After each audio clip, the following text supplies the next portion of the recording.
Two of the best-selling electric SUVs on Earth just went head-to-head after major updates, and the result flips a lot of assumptions.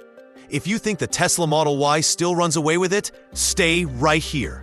By the end of this video, you'll know exactly which one you should buy and why the gap just closed, or opened, in places you didn't expect. The midsize EV SUV space exploded fast, but two names have defined it from the start: Tesla Model Y and Ford Mustang Mach-E. Both keep their crowns through constant tweaks, over-the-air updates, hardware changes, and subtle design revisions. For 2026, the Model Y gets its first major refresh, codenamed Juniper, while the 2025 Mach-E keeps stacking targeted, real-world improvements. Most shoppers assume Tesla still charges faster, still feels more futuristic, still wins the scorecard. Ford might be comfy and capable, but the Y is the default winner, right? Not so fast. The Model Y improves in important ways, but it also stumbles in places that matter every single day. Meanwhile, the Mach-E's evolution, not revolution approach nails the things you feel on every commute, every road trip, every lane change. The surprise? When you weight what actually affects ownership, the Ford starts looking like the better daily driver package. Proof: what really changed? Exterior, interior. Model Y's styling refresh is polarizing outside, front light bar, controversial rear.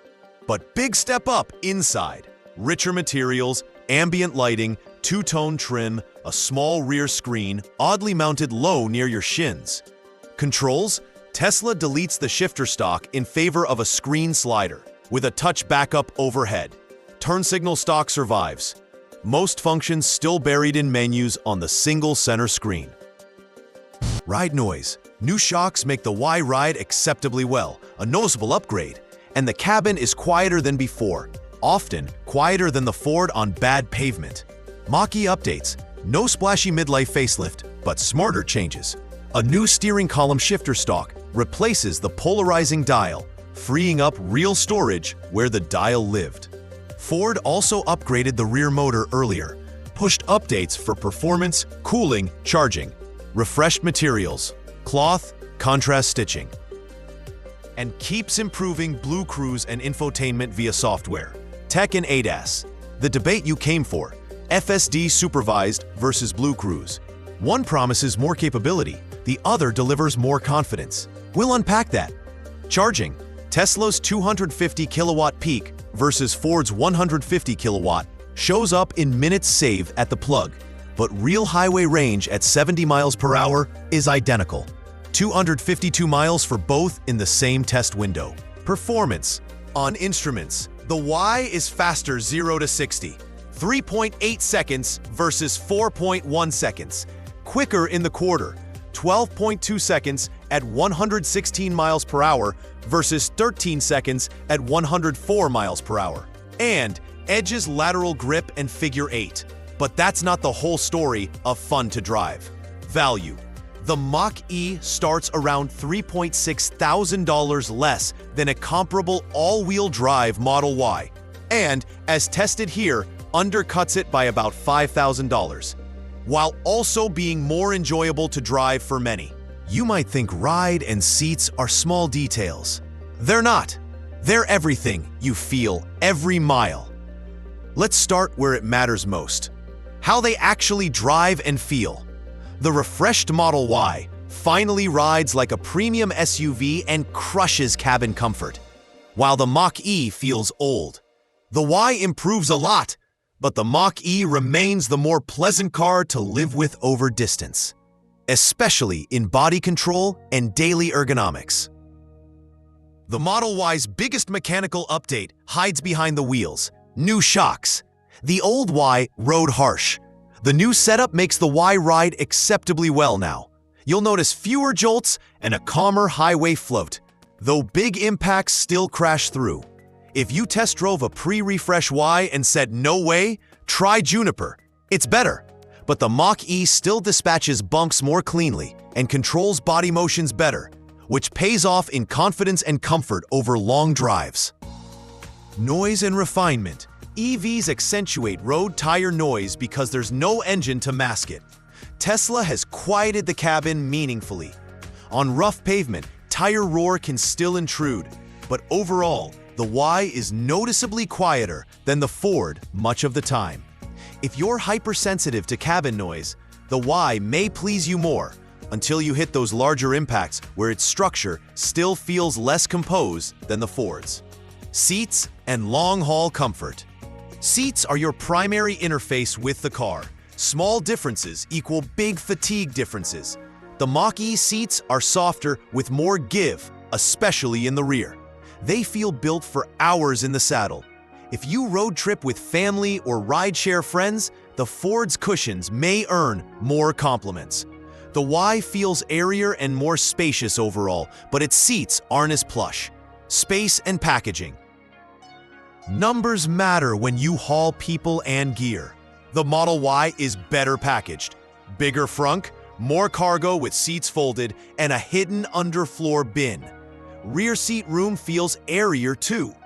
The Mach-E's rear door opening is smaller, making ingress-egress tighter, and overall backseat space feels cozier. If you're routinely hauling bulky stuff or tall teens, the Y's clever packaging pays off every week. Sunroof and heat management, giant glass roofs look awesome until the sun cooks you. The Mach-E has a power sunshade, instant relief. The Model Y relies on tint, UV coatings, and an accessory shade that costs extra. On sunny days, riders describe the Y as a solar oven. Live in a hot climate? The Ford's physical shade is a daily, tangible feature you'll love. HVAC and controls. Value loop context. Adjusting airflow should be simple. Application? The Mach-E's physical vents are set and forget. The Y's hidden. HVAC and controls. Adjusting airflow should be simple. The Mach-E's physical vents are set and forget. The Y's hidden air vents demand screen menus. Cool tech demo? Clumsy in motion. If you want less screen fuss and more muscle memory, Ford's approach is friendlier. One-pedal driving and regen. Some love one-pedal driving, others don't. Both let you disable strong regen. Tesla adds adjustable regen levels, making it easier to tailor smoothness. If you're new to EVs, Tesla's extra granularity makes the learning curve gentler. Comfort is what you feel every mile. But the deal breaker or deal maker for many shoppers is driver assist tech. Hands-free confidence versus futuristic promises. Let's talk BlueCruise versus FSD Supervised next, and why consistent performance beats flashy features. Tesla's FSD Supervised is light years ahead. FSD does more in more places, but less consistently. BlueCruise does exactly what it promises, and does it reliably. Hands-free versus hands-on. The difference you feel immediately. Hands-free on mapped highways, BlueCruise, versus hands-on with FSD Supervised, which still asks you to hold and periodically jiggle the wheel. On long interstate drives, BlueCruise lets you relax your hands while maintaining vigilance. FSD reduces workload, but still needs wheel contact. If your routine is 90% highway, the hands-free aspect is a quality-of-life upgrade you'll feel on every commute. Driver monitoring and user feedback. Good driver monitoring should keep you engaged without nagging or false alarms. BlueCruise sees the driver more consistently, with fewer disengagements and fewer false warnings, even with sunglasses. It also shows status clearly via a small instrument cluster that turns blue when engaged. FSD relies on subtler center screen cues plus steering input requests. It can flip between camera monitoring and basic torque sensing, generating more notifications. Confidence rises when the system communicates clearly and doesn't cry wolf. Here, Ford's execution feels calmer and more professional. Capability versus consistency. FSD Supervised operates on any road, handles stop signs and lights, and can navigate to destinations. BlueCruise focuses on pre-mapped highways, narrower scope. In town, FSD can be impressive. It recognizes signals and can drive you across a metro area with minimal inputs. But outside towns, on narrow, poorly marked roads, it can behave like a nervous novice, slowing excessively for corners, drifting over center lines, or bailing awkwardly near destinations. Parking lots confound it. If your driving is mostly predictable highways, the limited but excellent solution, BlueCruise, feels safer and more polished. If you love being on the cutting edge and accept inconsistency, FSD's breadth can be thrilling and frustrating. Lane changes and road manners, passing behavior separates great from good.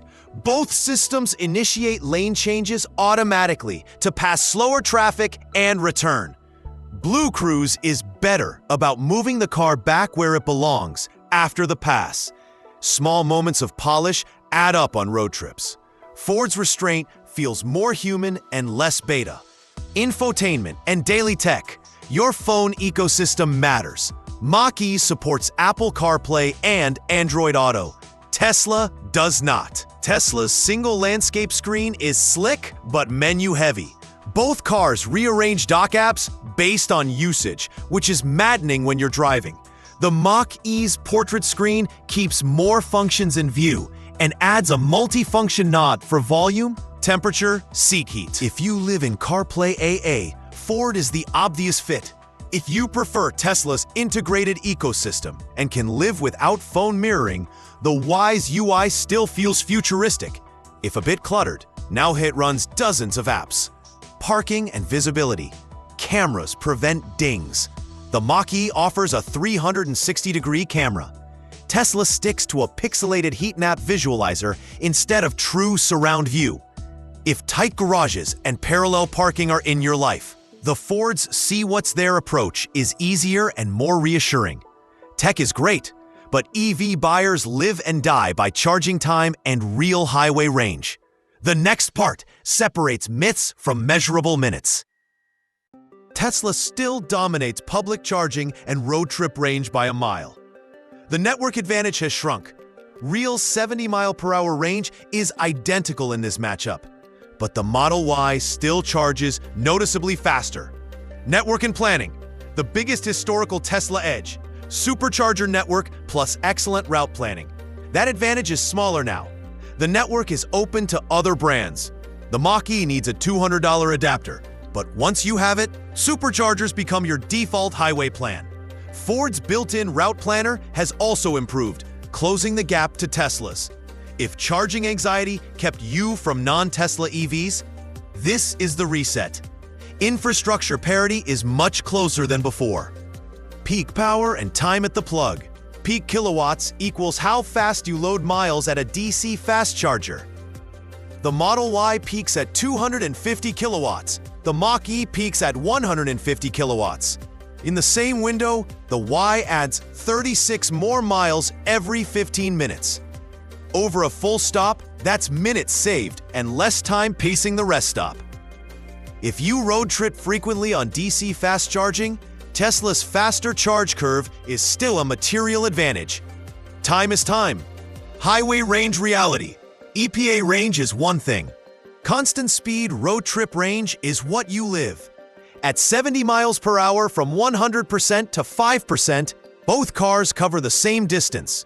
252 miles in this like-for-like scenario, despite the Y's slightly higher EPA figure. Translation: even though you'll leave the charger sooner in the Tesla, you won't necessarily arrive later in the Ford on a single-stint basis. Over multiple stops, Tesla's charge rate edge compounds, but the end-to-end ETA difference may be smaller than you expect. Home charging parity. Most charging happens at home. AC charging rates are essentially similar, 11.0 versus 11.5 kilowatt max. Overnight fueling is a wash. Both are easy to live with if you have a level 2 setup. Your daily rhythm won't change much either way. Pick based on road trip needs, not commute needs. Public charging stress test. Reliability and simplicity reduce stress.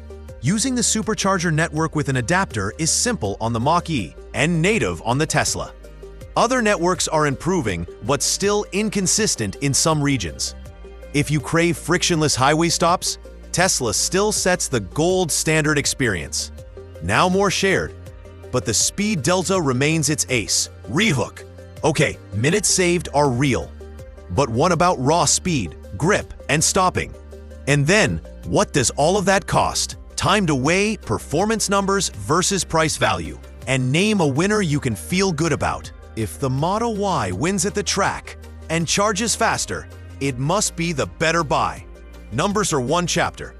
How a car feels, how much it costs, and whether its tech builds trust are the chapters you live with daily. And that's where the Ford flips the script. Performance metrics. Let's stack the measurable stats. Model Y long-range AWD is quicker, 0 to 60 miles per hour, 3.8 versus 4.1 Mach-E. 1/4 mile, 12.2 at 116.3 miles per hour. Y versus 13.0 at 104.4 miles per hour. Mach-E. Lateral grip, 0.83 G versus 0.81 G. Mach-E. Figure 8, 25.3 seconds at 0.78 G average. Y versus 26.3 seconds at 0.70 G average. Mach-E. Braking 60 to 0, 120 feet, but the Y's brakes faded after 3 tests. The Ford's held up. If your priority is drag race bragging rights and max instrument numbers, the Tesla wins. Full stop. Fun to drive reality. Numbers don't capture steering feel, confidence at the limit, or chassis tuning harmony. Mach-E feels more engaging. Tighter body motions, confidence-inspiring brakes, steering with appropriate weight and a hint of feedback. Tires protest early and noisily, but tires are replaceable. Model Y is extremely quick, but paint by numbers. Very fast steering, with little feedback. More body roll, and a clinical, capable vibe that doesn't always invite you in. If driving joy matters, the Ford earns it. If straight-line thrust is your party trick, the Tesla delivers that dopamine hit all day. Design and usability trade-offs. Exterior-interior updates influence ownership happiness. Y's exterior restyle is divisive. The interior uplift is unquestionable. Richer materials and ambiance. Mach-E's cabin updates feel purposeful. Stalk shifter freeing storage, better materials, clever knob. Choose the aesthetic you want to look at daily. Inside, both feel meaningfully better than earlier model years, with the Y's cabin now living up to its price. Price and value. Budgets decide realities. Mach-E AWD starts about $3,640 less than a comparable AWD Model Y. And as tested here, the Ford is roughly $5,000 cheaper. That's $5K you can put toward a home charger, upgraded tires, road trips, or just keep. Considering the Ford is more comfortable, more engaging, and has hands-free highway that simply works, value tilts blue. Tech trust. Advanced driver assistance is supposed to reduce stress, not create it. BlueCruise. Limited scope. Excellent execution. FSD supervised, wider scope, inconsistent behavior that can erode trust, especially on unmarked roads or in complex last-mile scenarios. If you want predictability and peace of mind, Ford's approach wins. If you want bleeding edge and accept hiccups, Tesla scratches that itch. Final verdict: clear, no fluff. Second place, Tesla Model Y. Long-range all-wheel drive. Quicker, charges faster, bigger cargo and frunk, quieter most of the time. Interior finally feels premium. But ride still needs polish on big hits. Exterior restyle is a miss for many. And FSD Supervised remains too inconsistent to trust fully. First place, Ford Mustang Mach-E Premium EWD as tested. More fun to drive, hands-free BlueCruise that nails its brief. Better daily comfort, smarter ergonomics, and thousands cheaper spec to spec. It may lose the stopwatch, but it wins ownership. If you came in thinking Tesla wins by default, now you know the real picture. The Model Y still rules charging speed and straight-line pace, but the Mach-E is the SUV that feels better, costs less, and earns your trust with tech that behaves the way you need every day. That's the transformation. Not just fast EVs, but better EV ownership. Hit subscribe for our next head-to-head. We're testing the newest AWD variants with summer tires next. And if this saved you hours of research, like the video. It tells the algorithm people want real EV comparisons that match real life.